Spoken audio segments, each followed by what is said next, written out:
کاش میں دور پیمبر میں اٹھایا جاتا،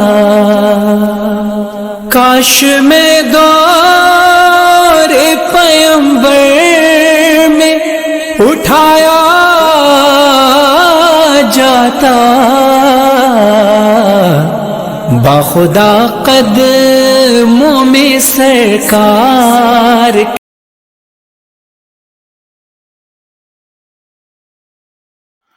السلام علیکم ویئرس، اعوذ باللہ من الشیطان الرجیم، بسم اللہ الرحمن الرحیم۔ اللہم صلی علی محمد وعلی آل محمد کما صلیت علی ابراہیم وعلی آل ابراہیم انک حمید مجید۔ اللہم بارک علی محمد وعلی آل محمد کما بارکت علی ابراہیم وعلی آل ابراہیم انک حمید مجید۔ اعوذ باللہ من الشیطان الرجیم، بسم اللہ الرحمن الرحیم۔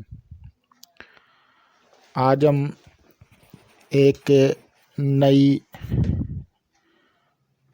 ٹاپک پہ بات کریں گے،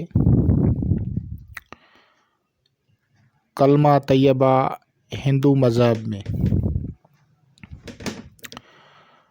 جتنے بھی مذاہب پہلے آئے تھے،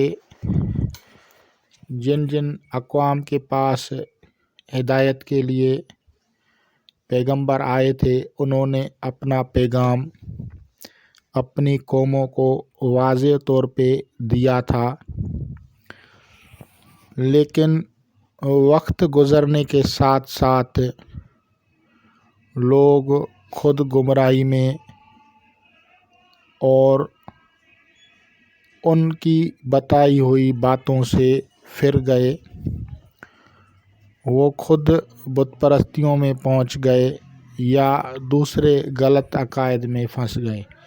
لیکن آج بھی ہمیں مختلف قدیم کتب میں اسلامی عقائد اور کلمہ حق یعنی کلمہ طیبہ لا الہ الا اللہ محمد رسول اللہ صلی اللہ تعالیٰ علیہ وآلہ وسلم کا ذکر ملتا ہے۔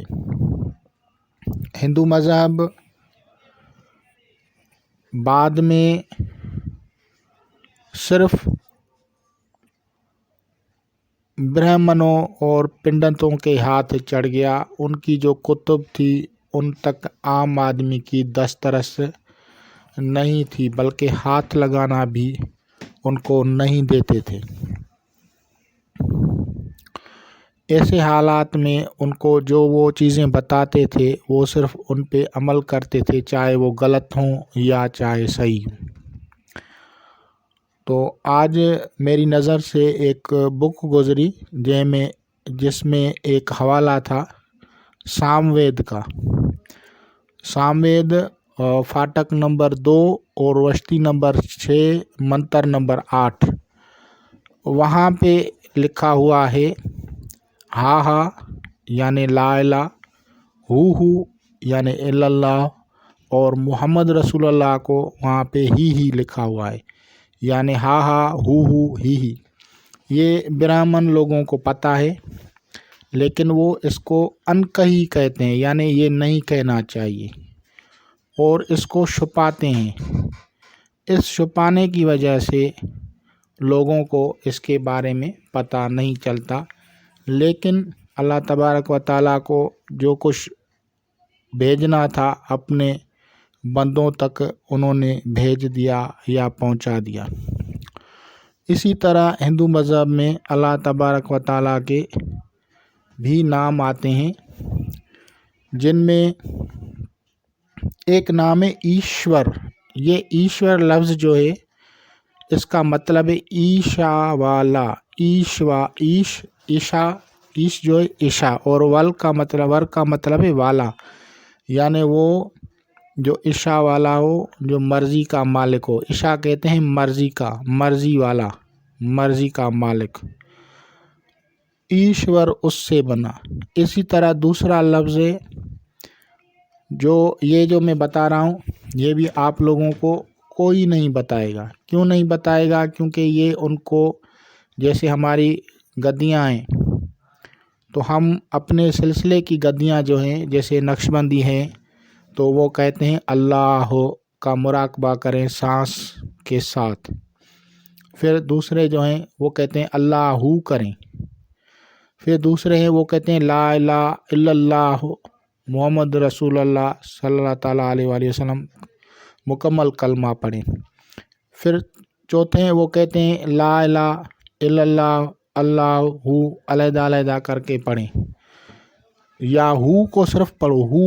اس طرح سے جس طرح ہمارے گدی نشین یا ہمارے جو خانقاہی نظام ہے اس میں جو ذکر بتائے جاتے ہیں تو اس طرح سے ان کو مختلف طریقوں سے بتائے جاتے ہیں. لیکن ہندوؤں میں بھی ان کو ایک نام دیا جاتا ہے, ایک اللہ تبارک و تعالیٰ کا اسم بتایا جاتا ہے, لیکن ان کو سخت تاکید کی جاتی ہے کہ کبھی بھی نہیں بتاؤ, اور اگر بتانا ہے تو صرف اپنے ہی گرو بھائی کو, یعنی جو آپ کا جو مرشد ہے اسی جو آپ کے ایک ہی مرشد کے یا ایک ہی گرو کے جو دو شاگرد ہوں وہ ہی ایک دوسرے کو نام بتا سکتے ہیں یا مل کر نام کا جاپ کر سکتے ہیں یا ذکر کر سکتے ہیں.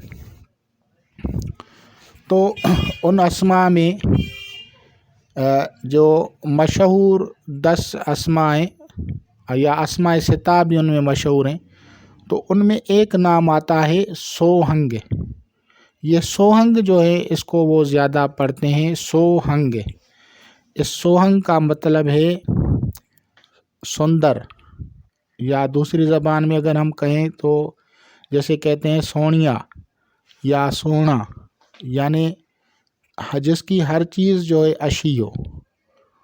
اس لفظ کو وہ اپنے مراقبہ میں دھیان میں پڑھتے ہیں, اس کو بولتے ہیں سوہنگ, اور سانس کے ساتھ آنکھیں بند کر کے اس کا مراقبہ ہندو لوگ کرتے ہیں. اور ان کا جو طریقہ کار ہے اس میں وہ فجر کا وقت اس سے یا پہلے, یعنی نماز فجر سے بھی پہلے وہ مراقبے میں بیٹھتے ہیں, میڈیٹیشن کرتے ہیں, اور اپنے ساتھ یا اپنے پاس جو ہے ایک برتن رکھتے ہیں پانی کا.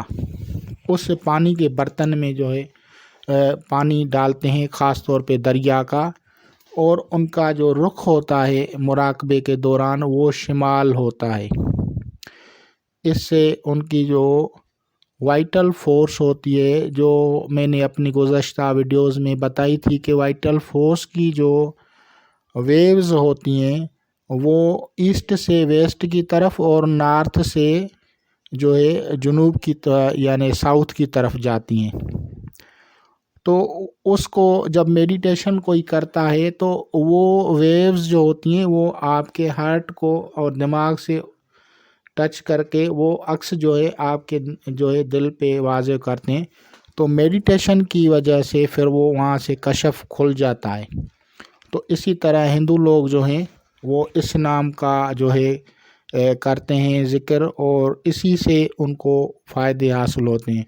تو مختلف مذاہب میں مختلف نام ہوتے ہیں جن پہ وہ میڈیٹیٹ کرتے ہیں, اور ان کو ضرور نہیں ہے کہ وہ ہمارے ہی نام پڑھیں, کیونکہ زبان ہر ایک کی اپنی ہوتی ہے. تو ہر ایک اپنی اپنی زبان میں, اپنی اپنی بولی میں, اپنی اپنی لسان میں, اپنی اپنی لینگویج میں جو ہے اللہ تبارک و تعالیٰ کو یاد کرتا ہے.